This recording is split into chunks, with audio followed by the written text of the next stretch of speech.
একের পর এক ছক্কা মারছে জামাত। চান কপাল শব্দটা বলার কারণ হচ্ছে এই 2026-এ এসে এমন কিছু ঘটনা ঘটছে যেটা জামাত কখনো কল্পনা করে নাই। এই যে ধরেন এইবার যে জামাত যে অ্যালায়েন্স করছে, এলডিপিতে থাকা কর্নেলরি বীর বিক্রম মুক্তিযোদ্ধারা জামাতে জয়েন করবে, এটা একটা অস্বাভাবিক বিষয় ছিল না, অকল্পনীয় ছিল না? আপনি চিন্তা করেন কখন এমন ঘটছে? ঘটে নাই, কারণ মুক্তিযুদ্ধে জামাতের অবস্থান বিতর্কিত ছিল। বাংলাদেশের রাজনীতিতে বহু দশকের আওয়ামী লীগ বিএনপি দ্বিদলীয় যে ব্যবস্থা চলছিল তার অবসান ঘটার মাধ্যমে 2024-এর 5ই আগস্টের পর থেকে জামায়াতে ইসলামী যে বাংলাদেশের একটি শীর্ষস্থানীয় দল হয়ে উঠেছে।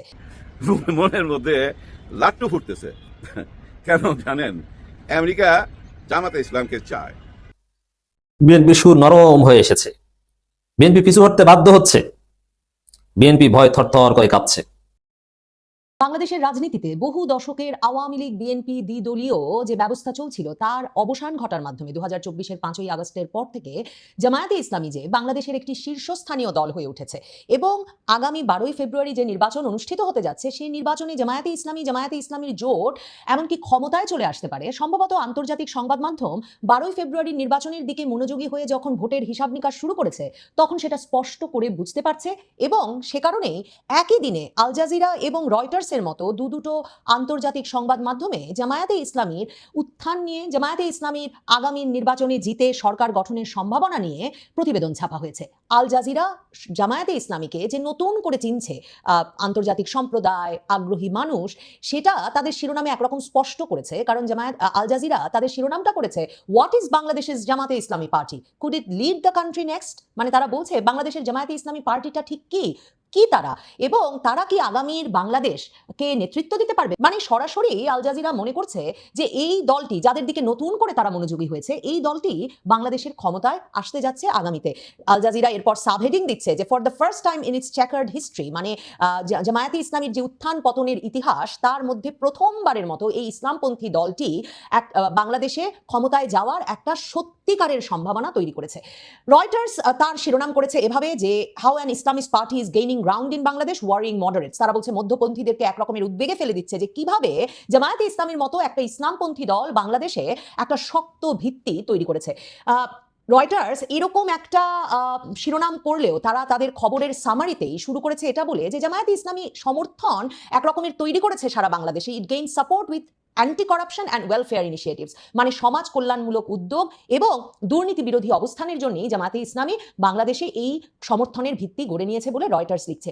দুটো সংবাদ মাধ্যমের খবর বিশ্লেষণ করেই আমার মনে হয়েছে যে একদিকে তারা যেমন জামায়াতে ইসলামীর রাজনৈতিক কৌশল, জামায়াতে ইসলামীর এই দুর্নীতি বিরোধী অবস্থান, একরকমের জনকল্যাণমূলক রাজনৈতিক কর্মকাণ্ড, এসবের একটা প্রশংসা করেছে, সেগুলোকে জামায়াতে ইসলামীর সমর্থনের ভিত্তি বাড়বার জন্য অত্যন্ত কার্যকরী কৌশল বলে মনে করেছে। এর পাশাপাশি তারা দেখাতে চেয়েছে যে যখন আওয়ামী লীগকে নিষিদ্ধ করা হয়েছে 2024-এর 5ই আগস্টের পর এবং জামায়াতে ইসলামী প্রায় 10 বছর নির্বাচনের বাইরে থাকতে বাধ্য হওয়ার পর নির্বাচনী এবং রাজনীতিতে একটা প্রকাশ্যে কোনো বাধা ছাড়া আসার সুযোগ পেয়েছে, তখন সাধারণ মানুষের মধ্যে, এটা খুব গুরুত্বপূর্ণ, দুই আন্তর্জাতিক সংবাদ মাধ্যমে এটা একরকমের স্পষ্ট করতে চেয়েছে সাধারণ মানুষের বয়ানে যে জামায়াতে ইসলামীকে তারা এখন একটা সুস্পষ্ট বিকল্প হিসেবে দেখছে।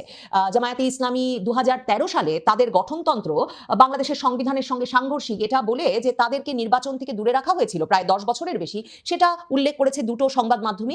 এবং তারা লিখছে মানে 2018-তে জামায়াতে ইসলামী অংশ নিয়েছিল বটে, মানে আপনারা নিশ্চয়ই সেটা ভাবছেন, কিন্তু তখন কিন্তু তাদের ধানের শীষ প্রতীক নিয়ে বিএনপির সঙ্গে জোট করে নির্বাচনে অংশ নিতে হয়েছিল। আল জাজিরা এই যে সাধারণ মানুষের মধ্যে জামায়াতে ইসলামীর ব্যাপক সমর্থন গড়ে উঠেছে এর প্রমাণ হিসেবে হাজির করেছেন 45 বছর বয়সী আব্দুর রাজ্জাককে, যিনি বাংলাদেশের ফরিদপুর জেলার একজন ব্যাংকার। তো আল জাজিরা লিখছে এই আব্দুর রাজ্জাক সাহেব বিশ্বাস করেন যে তিনি যে রাজনৈতিক দলটাকে সাপোর্ট করছেন সেই রাজনৈতিক দল অর্থাৎ জামায়াতে ইসলামীর এবার একটা ক্ষমতায় আসবার, জামায়াতে ইসলামীর জোটটির ক্ষমতায় আসবার একটা সত্যিকারের সম্ভাবনা আছে। তিনি নিজেই তার শহরে জামায়াতে ইসলামীর দাড়িপাল্লা প্রতীকের জন্য প্রচারণা কাজে অংশ নিচ্ছেন এবং রাজ্জাক সাহেব বলেছেন আল জাজিরাকে যে যার সঙ্গেই তিনি দেখা করছেন এই দাড়িপাল্লায় ভোট দেওয়ার বিষয়ে, যার সঙ্গেই তার সাক্ষাৎ হচ্ছে, তার মনে হচ্ছে জামাতকে ভোট দেওয়ার জন্য জনগণের ভেতরে একটা ঐক্য তৈরি হয়েছে, দে আর ইউনাইটেড ইন ভোটিং। এবং আল জাজিরা এবং রয়টার্স দুটোই যেই জরিপের উপর ভিত্তি করে প্রথম নজর করছে যে বা প্রমাণ করতে চাইছে যে জামায়াতে ইসলামী আগামীর নির্বাচনে 12ই ফেব্রুয়ারির নির্বাচনটাতে বিএনপি জোটের সঙ্গে একটা শক্ত প্রতিদ্বন্দ্বিতা গড়ে তুলবে এবং সত্যিকার অর্থেই তাদের ক্ষমতায় যাওয়ার সম্ভাবনা আছে, সেখানে আল জাজিরা এবং রয়টার্স উভয়েই ইন্টারন্যাশনাল রিপাবলিক ইনস্টিটিউট, মানে মার্কিন যুক্তরাষ্ট্র ভিত্তিক ইন্টারন্যাশনাল রিপাবলিকান ইনস্টিটিউট IRI এর যে জরিপটা সেটাকে অত্যন্ত গুরুত্বের সঙ্গে বিবেচনা করছে। যেই জরিপে আপনাদের অনেকের মনে থাকবে যে জামাত আর বিএনপির পার্থক্য ছিল ভোটের 4% মাত্র, মানে জামাত জোট রীতিমতো বিএনপির ঘাড়ের ওপর নিঃশ্বাস ফেলছিল, এবং আল জাজিরা মনে করাচ্ছে যে 33% ভোট পাওয়ার কথা ছিল সেখানে বিএনপির, আর জামাত 29% ভোট পাবে। IRI এমনটা প্রেডিক্ট করেছে, ভবিষ্যৎবাণী করেছে, এবং তারা বলছে যে আরেকটা জরিপ হয়েছে গত সপ্তাহেই, এবং সেই জরিপেও দেখা যাচ্ছে যে বিএনপি যখন 34.7% ভোট পাচ্ছে, 34.7% ভোট পাচ্ছে, তখন 33.6% ভোট পাচ্ছে জামায়াতে ইসলামী। তার মানে আল জাজিরা বলতে চাইছে যে ভোটের পার্থক্য আরো কমে এসেছে। রয়টার্স লিখছে যে এই যে 2024-এর তরুণদের দল, জেনজির দল, যারা কিনা শেখ হাসিনা সরকারের পতন ঘটিয়েছে, সেই জাতীয় নাগরিক পার্টিকে জামায়াতের জোটে নিয়ে আসা এবং মুক্তিযোদ্ধা কর্নেল অলি আহমেদের দল LDP-কে জামায়াতের জোটে নিয়ে আসার ফলে জামায়াত জোটের বিষয়ে মানুষের যে সন্দেহ, অভিযোগ, সেগুলোর ক্ষেত্রেও একটা পরিবর্তন এসেছে। জামাত যে একটা মধ্যপন্থী দল হিসেবে বেরিয়ে আসতে চাইছে, সকলের কাছে গ্রহণযোগ্য দল হিসেবে, সেই প্রচেষ্টাটা স্পষ্ট হয়েছে। তার মানে আন্তর্জাতিক সংবাদ মাধ্যমগুলো বাংলাদেশের ভেতরে নানা পক্ষে যত রকমেরই আলোচনা থাকুক না কেন, আন্তর্জাতিক সংবাদ মাধ্যমগুলো মনে করছে যে জামাত শেষ পর্যন্ত যে জোট গড়ে তুলেছে, যে জোটে এই সংবাদ মাধ্যমগুলো লিখছে যে বড় একটি ইসলামী দল বেরিয়ে গেছে, ইসলামী আন্দোলন বাংলাদেশ বেরিয়ে গেছে, কিন্তু তারপরেও ইসলামপন্থী দলগুলোর সঙ্গে এনসিপি এবং LDP-কে মেলানোর ফলে জামাত একটা এমন গ্রাউন্ড পেয়েছে যেখানে তাকে একটা অন্তর্ভুক্তিমূলক চরিত্র সে দিতে পেরেছে বলে কিন্তু এই দুটো সংবাদ মাধ্যমই ইঙ্গিত দিচ্ছে। সেক্ষেত্রে রয়টার্স এবং আল জাজিরা উভয়ই উল্লেখ করছে যে যদিও বা কোনো নারীকে জামায়াতে ইসলামী মনোনয়ন দেয়নি, কিন্তু তারা একজন হিন্দু প্রার্থী কৃষ্ণ দাসকে তাদের নির্বাচনে মনোনয়ন দিয়েছে। রয়টার্স সাধারণ মানুষের মধ্যে কি ধরনের আলোড়ন তৈরি করেছে জামায়াতে ইসলামী, সমর্থন তৈরি করেছে, তার উদাহরণ হিসেবে একজন ঢাকার বাজারের এক নারকেল বিক্রেতার উদাহরণ তুলে ধরেছেন। সেখানে তারা মোহাম্মদ জালাল নামের 40 বছর বয়সী যে ডাব বিক্রেতার সঙ্গে কথা বলেছেন, তিনি বলেছেন যে আমরা নতুন একটা কিছু চাই, এবং সেই নতুন অপশন, সেই নতুন বিকল্প হচ্ছে জামায়াতে ইসলামী। রয়টার্স শফি মোহাম্মদ মুস্তাফা নামের একজন রাজনৈতিক বিশ্লেষক এবং ধর্মতত্ত্ববিদের সঙ্গে কথা বলেছেন। তিনিও এই কথাটা উল্লেখ করে বলেছেন যে জামায়াতে ইসলামী একটা নতুন বিকল্প হয়ে উঠেছে, কারণ জামায়াতে ইসলামী এমন একটা ধারণা জনমনে প্রবেশ করাতে পেরেছে, মানুষকে কনভিন্স করতে পেরেছে যে ইসলাম একটা সলিউশন, ইসলাম হচ্ছে গিয়ে একটা সমাধান, এবং তারা নিজেদেরকে একটা নৈতিক বিকল্প হিসেবে প্রতিষ্ঠা করতে প্রস্তুত হয়েছে। তো আল জাজিরা জামায়াতে ইসলামী পার্টিটা কি, এই প্রশ্ন নিয়ে যখন জামায়াতে ইসলামীর নায়েবে আমির সৈয়দ মোহাম্মদ তাহিরের সঙ্গে কথা বলেছেন, সৈয়দ মোহাম্মদ তাহির পরিষ্কারভাবে আল জাজিরাকে বলেছেন যে 55 বছর ধরে বাংলাদেশের মানুষ আওয়ামী লীগ বিএনপির শাসন দেখেছে, তারা একরকমের হতাশ এবং তারা একটা নতুন বিকল্প খুঁজছে, এবং এই ট্রেন্ড, এই ধারা যদি অব্যাহত থাকে তাহলে তিনি মনে করেন যে তারা সংখ্যাগরিষ্ঠতা পেতে পারেন 12 ফেব্রুয়ারির নির্বাচনে। জামায়াতে ইসলামীর নায়েবে আমির সৈয়দ মোহাম্মদ তাহিরকে যখন আল জাজিরা জিজ্ঞেস করেছিল যে তার দল একটা কনজারভেটিভ দল কিনা, মানে গোড়া বা রক্ষণশীল দল কিনা, জামায়াতে ইসলামীর নায়েবে আমির সৈয়দ তাহির সরাসরি সেটা প্রত্যাখ্যান করে বলেছেন, তিনি পরিচয় করিয়ে দিয়েছেন তার পার্টিকে একটা মডারেট ইসলামিস্ট ফোর্স হিসেবে, মধ্যপন্থী ইসলামপন্থী শক্তি হিসেবে, যারা কিনা আদর্শ একরকম চাপিয়ে দেওয়ার পরিবর্তে সাংবিধানিক সংস্কারের মাধ্যমে ক্ষমতায় থাকা এবং শাসন ব্যবস্থা পরিচালনায় বিশ্বাস করে।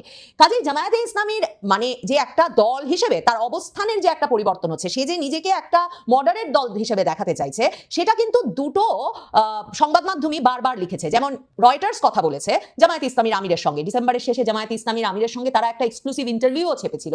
সেই সাক্ষাৎকারে জামায়াতে ইসলামীর আমির কিন্তু প্রথম বলেছিলেন যে তারা ক্ষমতায় এলে জাতীয় সরকার গঠনের জন্য প্রস্তুত, কিংবা যে কোনো দলের সঙ্গে তারা জাতীয় সরকারের অংশ হয়ে ক্ষমতায় থাকতে প্রস্তুত। জামায়াতে ইসলামীর আমির রয়টার্সকে বলেছেন যে তারা প্রতিক্রিয়াশীল রাজনীতি করেন না, তারা রিঅ্যাকশনারি পলিটিক্স করেন না, তারা জনকল্যাণমূলক রাজনীতি করেন। এবং এটা বলতে গিয়ে তিনি উদাহরণ হিসেবে বিভিন্ন মেডিকেল ক্যাম্পের যে উদ্যোগ সারা বাংলাদেশে জামায়াতে ইসলামী নিয়েছে সেগুলোর উল্লেখ করেছেন। তিনি বন্যা ত্রাণে জামায়াতে ইসলামীর অবদানের কথা উল্লেখ করেছেন, এবং তিনি বলেছেন যে 2024-এর জুলাই আগস্ট আন্দোলনে নিহত হয়েছেন যারা, তাদের পরিবারের পাশে দাঁড়িয়েছে জামায়াতে ইসলামী। জামায়াতে ইসলামী কনস্ট্রাকটিভ পলিটিক্স করে, মানে ডাক্তার শফিকুর রহমান রয়টার্সকে বলছেন জামায়াতে ইসলামী গঠনমূলক রাজনীতি করে, এবং এ কারণে জামায়াতে ইসলামীর রাজনীতিতে জনগণ বিশ্বাস এবং আস্থা রাখবে। থমাস কিন নামে একজনের সঙ্গে কথা বলেছে আল জাজিরা, যিনি ইন্টারন্যাশনাল ক্রাইসিস গ্রুপের বাংলাদেশ এবং মিয়ানমার বিষয়ক বিশেষজ্ঞ পরামর্শক। তিনি বলেছেন যে জামায়াতের ক্ষেত্রে বিএনপি বা আওয়ামী লীগের থেকে তার সমর্থন এগিয়ে রাখতে ইসলামিস্ট ফোর্স হিসেবে বা ইসলামপন্থী শক্তি হিসেবে তাকে পরিচয় করিয়ে দেওয়ার চেয়ে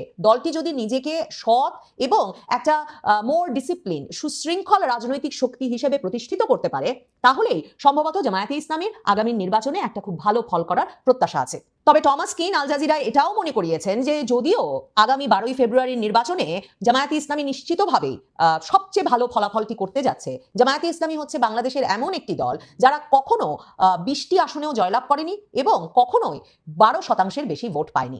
জামায়াতে ইসলামীকে নিয়ে রয়টার্স এবং আল জাজিরার এই কৌতূহল এবং সাম্প্রতিক জরিপগুলোতে বিএনপির সঙ্গে জামায়াতে ইসলামীর ভোটের পার্থক্য এতটা কমে আসা স্বভাবতই আন্তর্জাতিক সংবাদ মাধ্যম এবং আন্তর্জাতিক সম্প্রদায় ও বিশেষজ্ঞদেরকেও একরকম একের পর এক ছক্কা মারছে জামাত। চান কপাল শব্দটা বলার কারণ হচ্ছে এই 2026-এ এসে এমন কিছু ঘটনা ঘটছে যেটা জামাত কখনো কল্পনা করে নাই।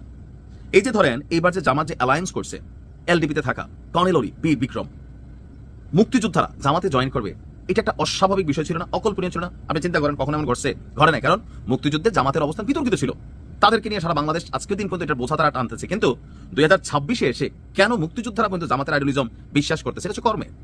যে গেল সময়টাতে তারা তাদের কর্ম দ্বারা এমন কিছু প্রমাণিত করে ফেলছে যে মুক্তিযোদ্ধারা পর্যন্ত তাদের দলে যাচ্ছে, যে 1971-এ আমাদের মুক্তিযুদ্ধদের একটা বড় লড়াই করতে হয়েছে এই তৎকালীন প্রেক্ষাপটে যারা জামাতের নেতারা ছিলেন বা কর্মীরা ছিলেন তাদের বিরুদ্ধে।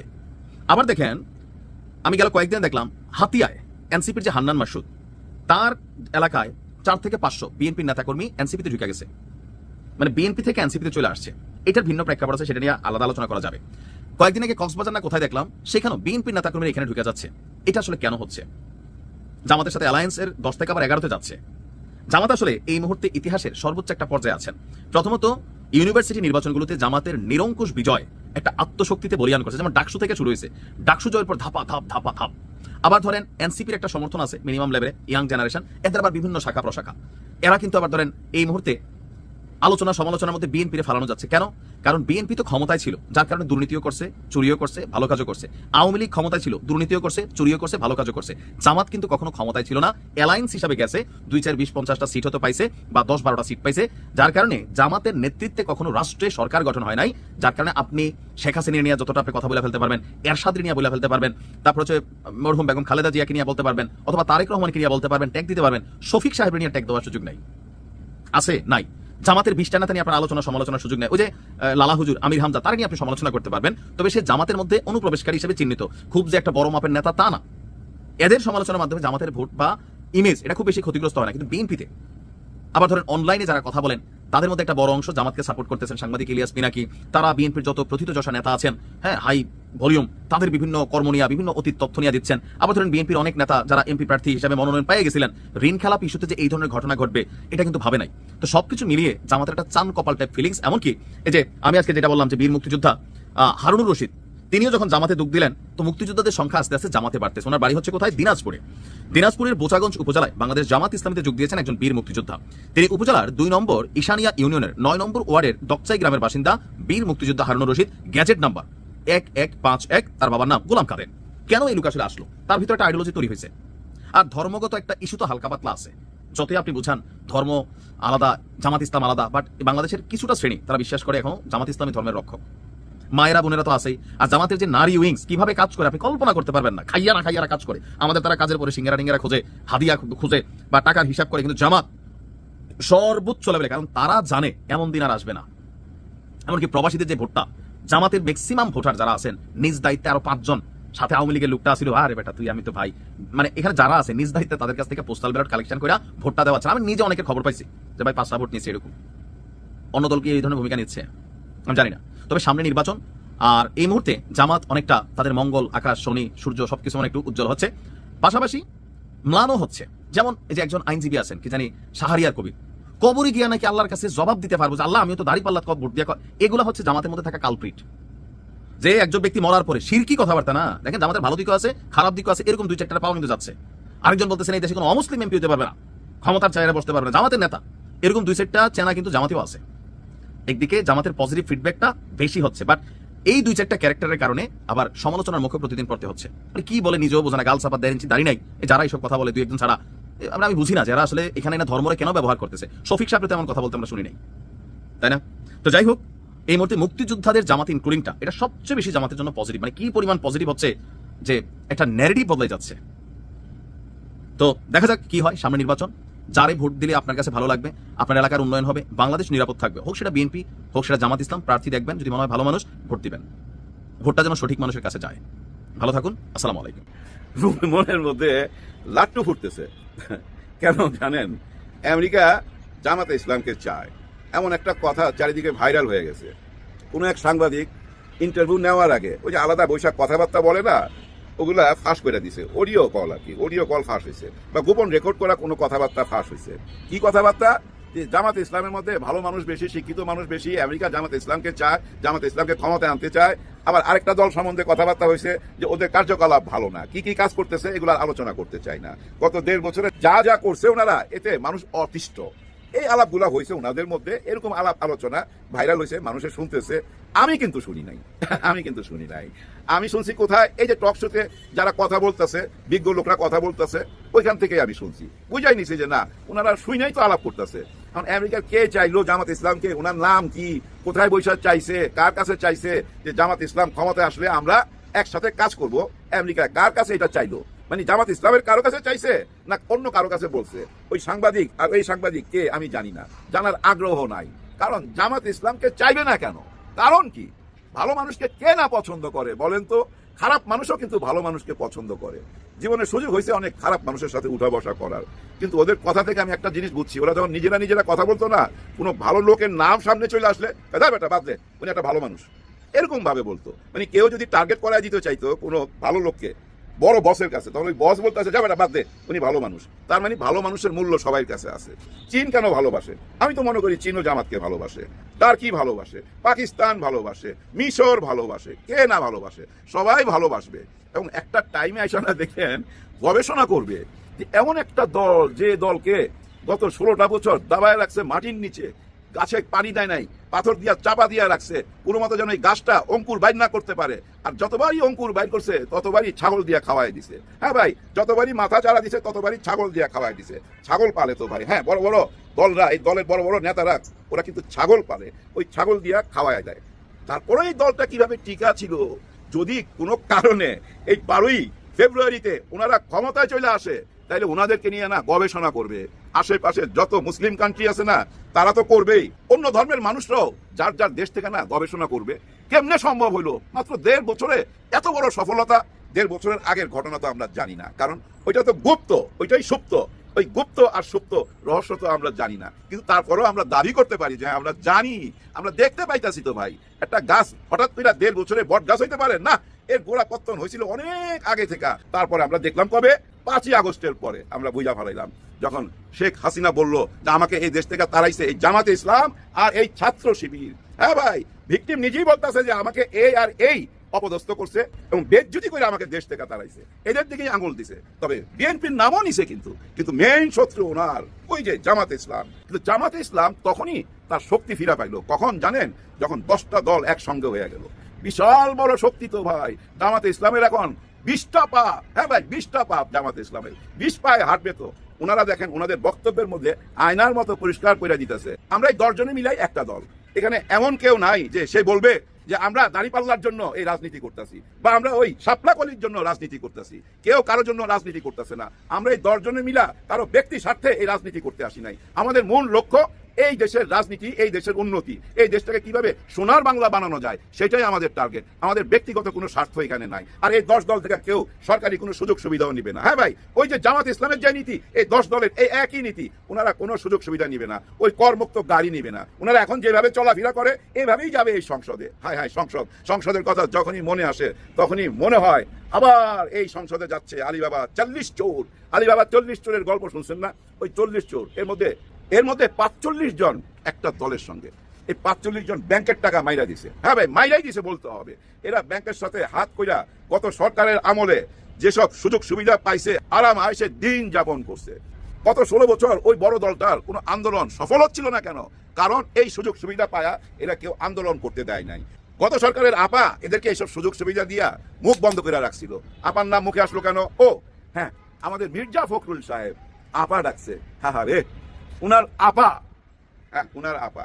অনেকদিন পর উনার মুখে শুই না আপা ডাকটা, মনে হইলো যে আরে আপারে ফিরে আনা উচিত।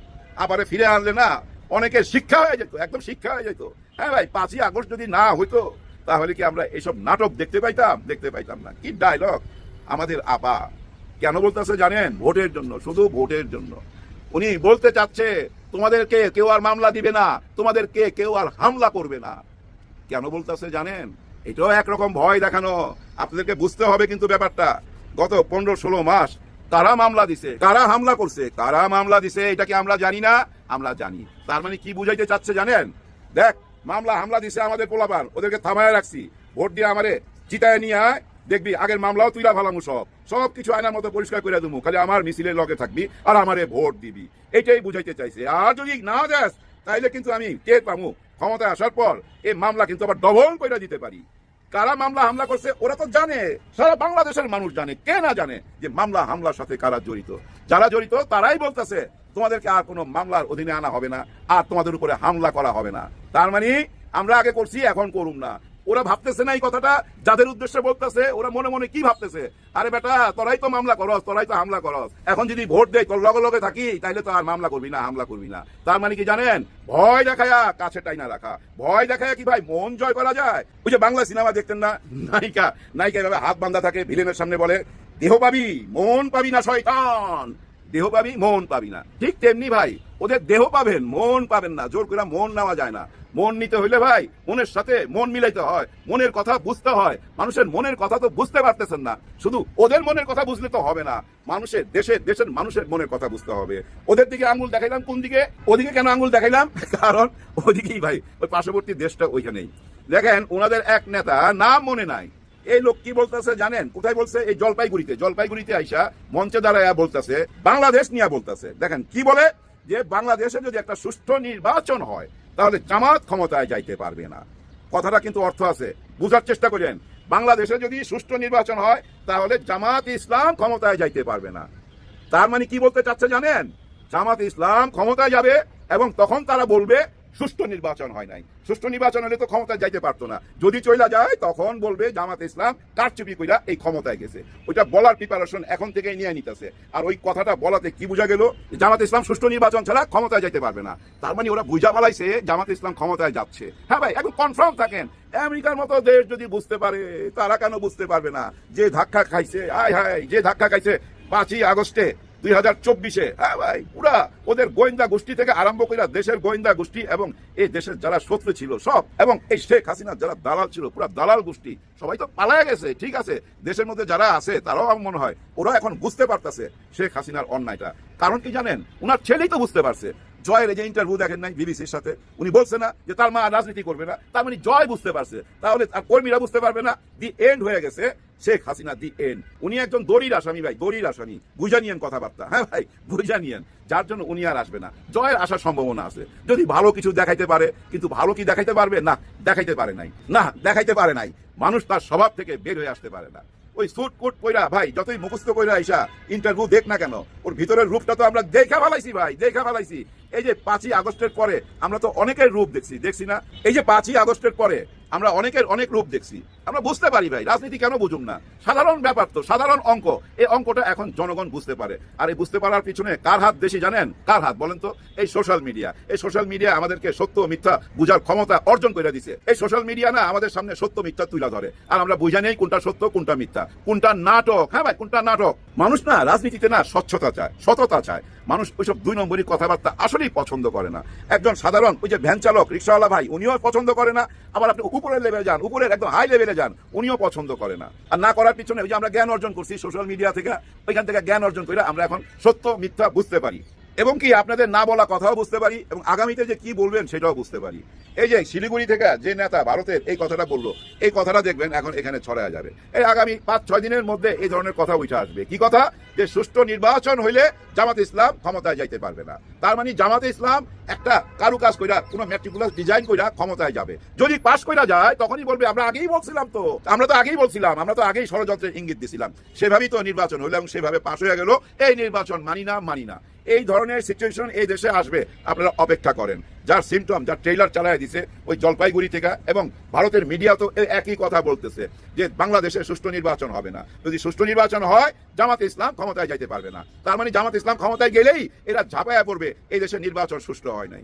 তখন কি করবেন? তখন কি সিদ্ধান্ত নেবেন? এটা একটা চিন্তার ব্যাপার না? হ্যাঁ, এটা একটা উপায় আছে। সেই উপায়টা কি জানেন? আপনি আমি সবাই মিলে না সত্যটা তুলে ধরবো।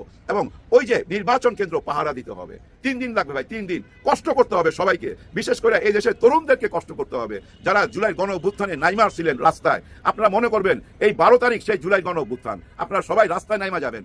আর কেউ থাকুক না থাকুক, অনেকে বলতেছে না তাজ্জুদের নামাজ পড়া চলে আসবেন, অনেকে বলতেছে এখানে এসে ফজরের নামাজ পড়বেন। যে যেভাবেই আসেন না কেন, একটা চমক দেখবেনই আপনারা, পুলিশের সাথে, আর্মির সাথে, র্যাবের সাথে, আনসারের সাথে এমন এমন কিছু মানুষ দেখবেন, এই দেশের নতুন জওয়ান ছেলেরা হয়তো কোনো একটা সুন্দর ড্রেস পরা, লাল সবুজের পোশাক পরা মাঠে নাইমা গেছে, হাতের মধ্যে হয়তো থাকতে পারে বাঁশের কঞ্চি। সেটা কেন? পতাকা উঠাইবার জন্য, পতাকা নিয়ে আসতে হবে, তো সে পতাকার জন্য বাঁশের কঞ্চি লাগবে, ওইটা নিয়ে সবাই পাহারা দিবে, সবাই রাস্তায় নাইমা আসবে। এটা আপনারা লেখা রাখেন, কাউকেই চুরি করতে দেবে না এই দেশের ভাগ্য। এই দেশের ভাগ্য নিয়ে আর কেউ ছিনিমিনি খেলতে পারবেন না। আমার এই কথাগুলো যদি সত্যি না হয়, 12 তারিখের পরে আমাকে যা ইচ্ছা তাই বলেন, যা ইচ্ছা তাই বলেন, আমি ক্যামেরার সামনে এসে দাঁড়ায় থাকুন, আপনারা গালি দিবেন, আমি মাথা পাইতা নেবো। হ্যাঁ, আপনারা আমার জাহাপনা, আমি জি হুজুর বইলা মাথা পাইতা, আপনারা যা সাজা দিবেন সে সাজাটা আমি ভোগ করতে রাজি। যদি বলেন যে ভাই ইউটিউবে কোনোদিন আসতে পারবেন না, আসুন না, কথা দিয়ে গেলাম। কিন্তু এই মুহূর্তে দোয়া চাই, এই মুহূর্তে সবাই জন্য সবাই দোয়া করতে হবে, দেশের জন্য দোয়া করতে হবে। আর সবচেয়ে বড় দোয়াটা কি জানেন? হ্যাঁ ভোটে হ্যাঁ ভোট দিবেন। আর সেই দোয়া ভিক্ষা করে আজকে বিদায় নিতে চাই। সবার জন্য সবাই দোয়া করবেন। আল্লাহ হাফেজ।